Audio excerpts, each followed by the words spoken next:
This is the Ulanzi AM18 wireless mic, and it's probably the best wireless mic you can get for $100. It has a ton of cool premium features like onboard recording and a receiver with a touchscreen with a ton of features.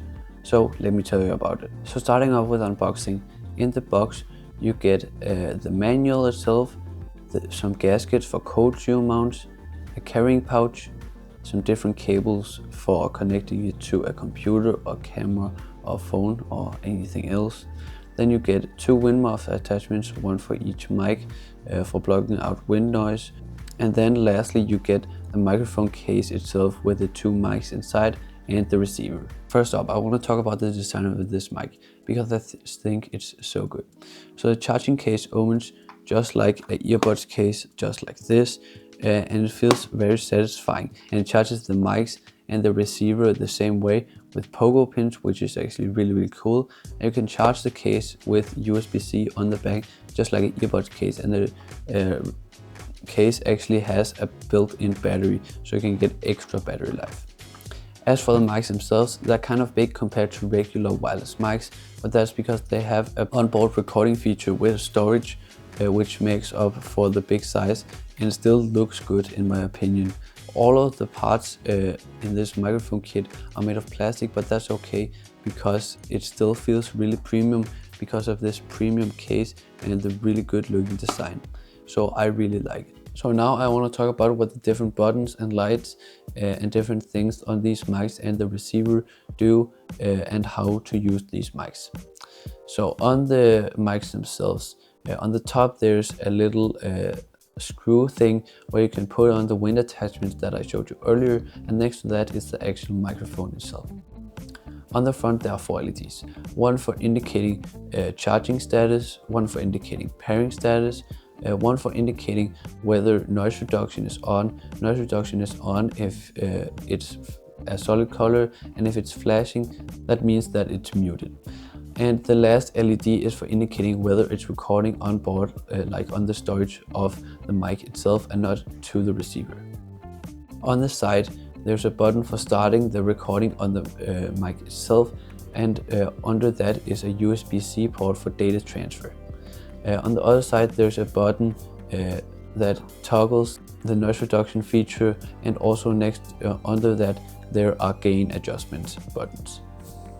For the receiver, there's a touchscreen on the top, and next to the touchscreen there are two buttons for muting each microphone, which is actually pretty useful that you can just mute them with a button press. And on the side there's a lock button to lock the touchscreen of the receiver. Under that there is a USB-C port for using the receiver with a computer or a phone or something like that. On the other side there are two 3.5mm jacks, one for plugging into a phone, a camera, a computer, etc. And the other one is for plugging into headphones for listening to your audio in real time. Now let me show you how to navigate the interface on the touchscreen of the receiver itself. So when the receiver is in the case, it shows the battery levels of the mics and the receiver itself, which is really useful, and it's a really clever use of the touchscreen when it is in the case. But when you take it out, there's a couple of different things you can do.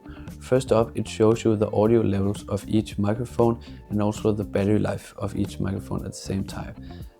And you can also change some settings on the recording.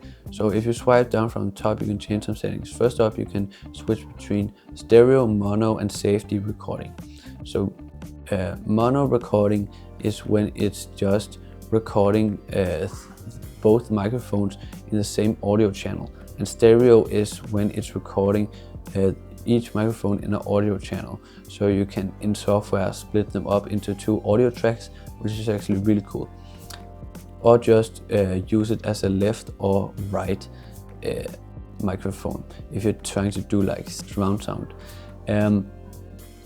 There's also the safety mode, which is kind of weird. I think it uses a mono recording, but then it's make sure there are no audio spikes in your recording. The next thing you can adjust is volume of the microphones themselves. I've just set it to the max, and then you can also adjust the gain, and you can also lastly in settings you can change brightness, date, etc. inside of the settings. Now I'm gonna tell you guys how to actually record with this mic. So, to record on a phone or a USB-C device, use the included USB-C to C cable to plug into the receiver and then the other end into your phone or computer or whatever you're trying to record with, and it will recognize it as a microphone. Then make sure the mics are connected to the receiver and you can start recording. That's pretty simple. Now, if you want to connect it to a 3.5mm device like a camera or still a phone or computer, you can plug it into the 3.5mm jack on the receiver with a camera icon. Again, make sure the mics are connected to the receiver and then the other end into the camera or phone or computer. Also pretty simple. To record on the mic itself, you simply need to press the button on the side to start a recording internally on the microphone itself, and then you can use the USB-C port to transfer it to your computer afterwards. Now for battery life, I haven't actually tested the battery life as I got these very recently, but Ulanzi claims that it can get up to 14 hours for the mics themselves and 6 hours for the receiver. That's pretty good. That's really good battery life. I don't know why you would want more than that. Maybe if you're doing like a podcast that's really long, but podcasts usually aren't over 6 hours. But anyways, you can get up to 20 hours with charging from the charging case, which is actually really, really good. So in terms of audio quality on these mics, it's actually really good in my opinion. I don't think you get any wireless mics for around the same price that are better than this. I think it's really, really solid. But what about the range? How far can you go away from the receiver while wearing these microphones without losing connection? Well, let's test it. So now I'm gonna test the distance of the microphone, and I've got my GPS started. So right now this is 10 meters distance from my phone.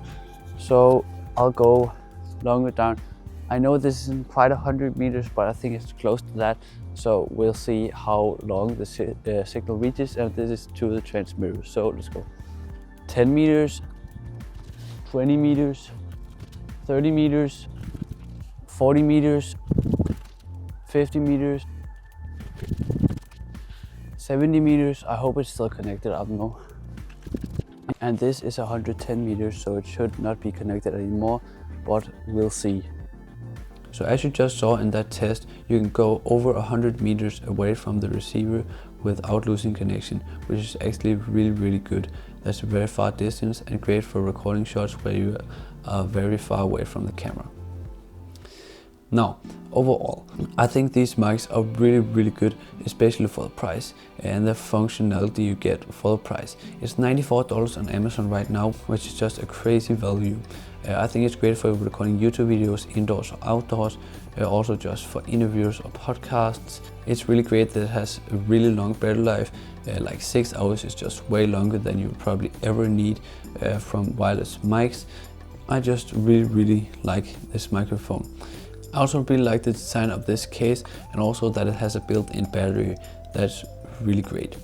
In terms of alternatives, there are pretty much no alternatives at this price. The closest you could get is probably the newer CM18 for $129. It's about the same in terms of functionality and quality as the Ulanzi, but it has that cool feature of being able to record on multiple devices at once. I don't know why you would need that, but it's cool. In conclusion, the Ulanzi AM18 is probably the best wireless mic you can get for the price. But now, let me show you some sound tests of the Ulanzi AM18. So this is just a regular test of the Ulanzi AM18 indoors, just at the basic settings in mono recording. And I think we should also try this, but with the internal recording to see if there's any quality difference from recording to the receiver and recording to the storage on the onboard microphone itself. So let's try that. So this is a recording on the Ulanzi AM18 built-in storage, just at the regular settings again, but on the microphone itself instead of to the receiver. So let's see if there's any quality difference. So this is a test of the Ulanzi AM18 and I'm going to do a test with and without the wind muff attachment because right now I'm outside and it's 5 meters per second of wind right now, which isn't that crazy. This is just like an average day of wind. And I recorded this like 3 times because I needed to enable the noise reduction feature on the mic itself. But now it's on, it's with the noise reduction feature, and now there's a lot of wind, I can hear it, and let's try it with the wind muff attachment. So this is with the wind muff attachment on, and it should be better sound. If I try walking this direction again, there should come more wind, but you guys will have to tell me if you think the difference is big or small. You're supposed to hold the microphone like this when you're talking into it, but what happens if you rotate it? Does the audio get worse? Well, let's test it out. So right now I'm just moving the microphone around to see how the audio changes, because I'm pretty sure it's a directional mic. So we'll see if it makes any difference.